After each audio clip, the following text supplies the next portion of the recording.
ऐसे ही educational video को पाने के लिए मेरे चैनल को सब्सक्राइब करें और साथ में बेल आइकन को प्रेस करें ताकि मेरे आने वाले वीडियो की नोटिफिकेशन आपको मिल सके। Okay, now let's start. Hello friends, कैसे हो आप सब। मैं विकास आपका स्वागत करता हूं आपके अपने YouTube channel E study with Anil sir में। दोस्तों, जैसा कि आप जानते हैं, अभी हम प्राचीन भारत का इतिहास अर्थात एंशिएंट हिस्ट्री ऑफ इंडिया पढ़ रहे हैं। प्राचीन भारत के इस सफ़र में हमने वर्धन वंश, जिसे पुष्यभूति वंश के नाम से भी जानते हैं, उसके बारे में डिटेल्ड स्टडी कर ली है। अब बारी है उसके आगे के वंशों के बारे में पढ़ने की। दोस्तों, वैसे तो इसके आगे का वंश कोई भी नहीं है, लेकिन अभी दक्षिण भारत के बहुत सारे इतिहास शेष रह रहा है और हम धीरे धीरे प्राचीन भारत की समाप्ति की ओर बढ़ रहे हैं। कुछ ही वीडियोस के बाद में हमारा प्राचीन भारत पूरी तरीके से समाप्त हो जाएगा। तो दोस्तों, मेरा आपसे विनम्र निवेदन है कि अगर आपने अभी तक हमारे पिछले वीडियोस नहीं देखे हैं तो आप हमारे इसी चैनल के प्लेलिस्ट एंशिएंट हिस्ट्री में जाकर उन सभी वीडियोस को देख सकते हैं। आप उन सभी वीडियोस को देखिए और अपने कमेंट्स हमें उसमें लिखकर बताइए कि वो आपको वीडियोस कैसे लगे। फिलहाल आज हम शुरू करते हैं अपने दक्षिण भारत के इतिहास के बारे में। दोस्तों, 100 ईस्वी से लेकर 300 ईस्वी तक के काल को संगम काल कहते हैं। इसमें मुख्यतः चेर, चोल तथा पांडव साम्राज्य हैं। दोस्तों, दक्षिण भारत के इतिहास में आज हम बेसिकली पढ़ेंगे संगम काल के बारे में। संगम काल क्या था, संगम काल का नाम संगम काल क्यों पड़ा, ये सारी चीज़ें आज हम जानेंगे अपने आज के इस यूट्यूब वीडियो में। और इसके बाद देखते हैं 300 तक हमने देखा कि संगम काल आया। इसके बाद में अगर हम बात करें 500 से लेकर 1200 ईस्वी तक, तो इस समय दक्षिण भारत के जो राजवंश थे वो कौन कौन से थे? पल्लव, राष्ट्रकूट, चालुक्य, चौल आदि। इन सब के बारे में हम अपनी नेक्स्ट वीडियोस में पढ़ेंगे। दूसरी तथा तीसरी शताब्दी में चौलों का प्रभाव अच्छा खासा देखने को मिला। यह धीरे धीरे कमज़ोर होते चले गए। ये पल्लवों के सामंतों के रूप में कार्य करने लगे, लेकिन बाद में 9वीं शताब्दी में चौलों का प्रभाव पुनः देखने को मिला। तो अभी हम सबसे पहले तो हम आज संगम काल के बारे में पढ़ेंगे, इसमें भी चौल के बारे में देखेंगे। तो इसमें देखेंगे कि तीसरी शताब्दी तक चौल का प्रभाव था, लेकिन उसके आगे धीरे धीरे ये कमज़ोर होते चले गए और सामंत के रूप में कार्य करने लगे। तो हम फिर से चौल के बारे में आगे पढ़ेंगे 9वीं शताब्दी में। तो इसीलिए हमने यहाँ देखा है कि दक्षिण भारत के जो राजवंश हैं उसमें हम चौल वंश के बारे में भी पढ़ना है हमें। तो फिलहाल आज हम शुरू करते हैं अपने संगम काल के बारे में। दोस्तों, प्राचीन काल में तमिल कवियों के द्वारा समय समय पर सभाओं का आयोजन किया जाता था और बहुत से विषयों पर विचार किया जाता था। इन सभाओं को संगम काल के नाम से जाना जाता है।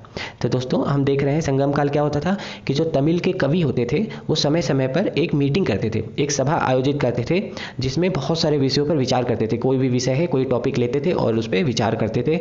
तो इसीलिए होता ये था कि सारी जगह से सारे कवि आकर एक पर्टिकुलर जगह पे मिलते थे। तो इसीलिए इन्होंने संगम का नाम दे दिया कि सारे कवियों का एक संगम है।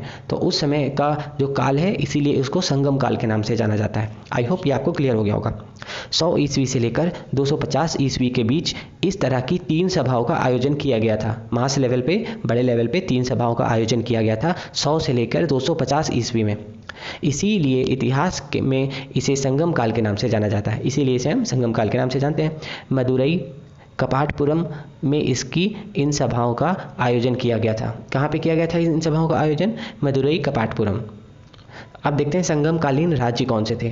कृष्णा नदी के दक्षिण में स्थित प्रायद्वीपीय भारत, जिसे तमिलकम कहा जाता है, 3 राज्यों में विभक्त था। इसे हम क्या कहते थे? तमिलकम। ये 3 राज्यों में विभक्त था।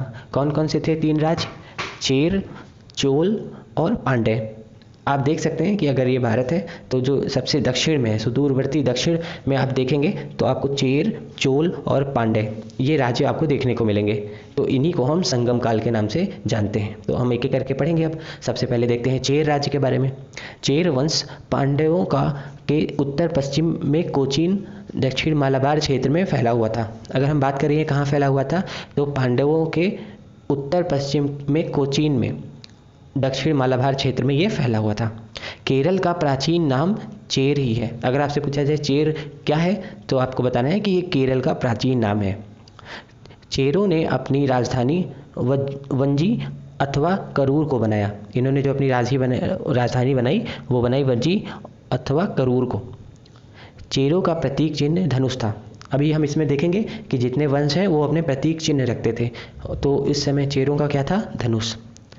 चेरों की प्रमुख घटना 150 ईस्वी में चोलों के विरुद्ध आक्रमण था। इनका जो मेन इन्होंने क्या किया, चोलों के विरुद्ध इन्होंने आक्रमण कर दिया 150 ईस्वी में, जिसमें चेरों ने चोलों के राजा करिकाल के पिता को मार डाला।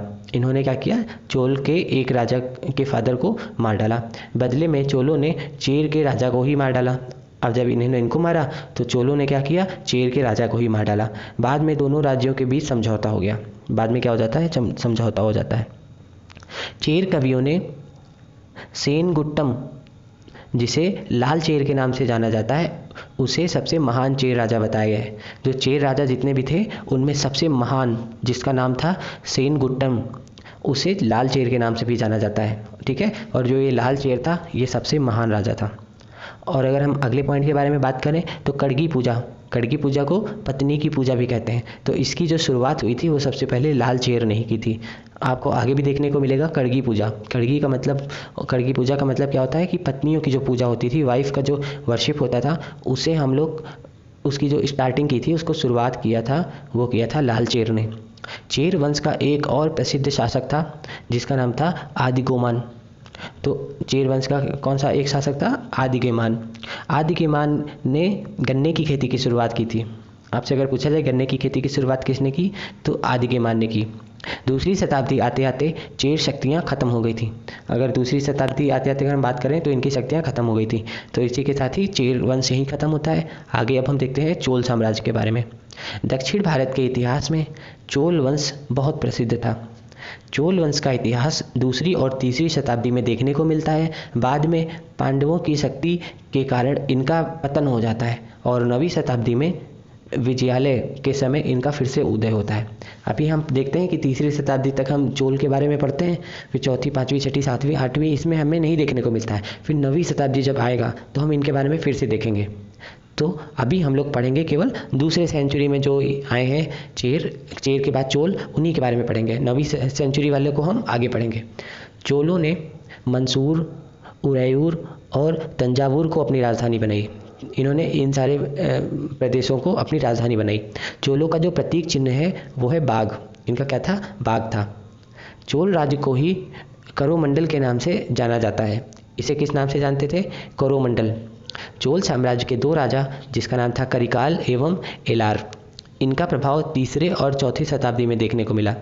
तीसरे और चौथी शताब्दी में इनका हम प्रभाव देखने को मिल सकता है। करिकाल के बारे में देखते हैं अब हम। चोलों का प्रथम महानतम शासक करिकाल ही था।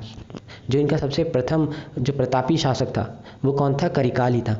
ये श्रीलंका से 12,000 गुलामों को बंदी बनाकर भारत लाए थे। 12,000 गुलाम को लेके आए थे भारत। वो भी कहाँ से लाए थे, श्रीलंका से। और कावेरी नदी के किनारे 160 किलोमीटर बांध का निर्माण करवाया। और उनसे क्या करवाया, 160 किलोमीटर बांध का निर्माण करवाया करिकाल ने। प्रसिद्ध पुहार बंदरगाह कावेरीपत्तनम का निर्माण इसी करिकाल ने ही करवाया था।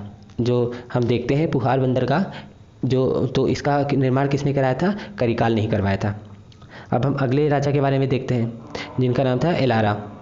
इस चोल शासक ने श्रीलंका को विजित कर इस पर 50 वर्षों तक शासन किया। हम इसमें देख सकते हैं कि श्रीलंका को इसने हराया और इस पर कब्जा कर लिया, जिसमें से 50 वर्षों तक इसने शासन किया।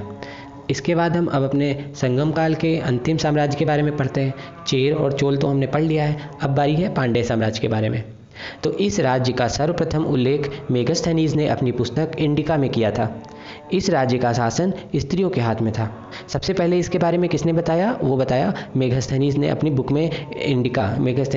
इंडिका लिखी है, तो आप जानते ही हैं।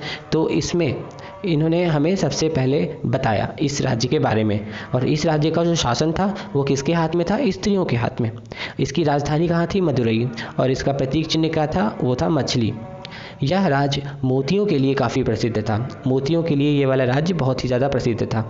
इस वंश का प्रसिद्ध शासक नेडियोन, इस वंश का जो प्रसिद्ध शासक था उसका नाम था नेडियोन। इसी ने समुद्र पूजा की शुरुआत की थी। समुद्र पूजा की शुरुआत अगर किसने की, ऐसा कोई एग्जाम में क्वेश्चन आता है तो आपको बताना है नेडियोन। आगे चलकर 5वीं शताब्दी के बाद पांडवों की शक्ति क्षीण हो जाती है और इस राज्य का पतन हो जाता है। आगे चल के 5वीं शताब्दी में क्या होता है कि इनकी जो शक्ति थी वो क्षीण हो जाती है, धीरे धीरे ख़त्म हो जाती है। और फिर इनका जो राज्य था वो वहीं पे समाप्त हो जाता है। तो ये एक छोटा सा संगम काल था जिसमें हमने 3 साम्राज्य के बारे में पढ़े, चेर, चोल और पांड्य। ये यहीं पे समाप्त हो। आशा करते हैं कि आपको हमारी ये वीडियो बहुत ही पसंद आई होगी। अगर पसंद आई है तो लाइक का बटन ज़रूर प्रेस करें और आप हमें कमेंट्स में ये लिख के बताएं कि आपको ये वीडियो कैसी लगी। और साथ ही हमारे channel E study with Anil sir को ज़्यादा से ज़्यादा अपने फ्रेंड्स एंड फैमिली के साथ शेयर करें। और अगर आपने अभी तक हमारे यूट्यूब चैनल को सब्सक्राइब नहीं किया है तो इसको सब्सक्राइब ज़रूर कर लें। आगे हम बहुत सारे इंटरेस्टिंग टॉपिक्स को शुरू करने वाले हैं। तो दोस्तों, आप हमें इजाज़त दीजिए। अब हम मिलते हैं अपनी अगली वीडियो में। तब तक पढ़ते रहिए, मुस्कुराते रहिए। Good bye.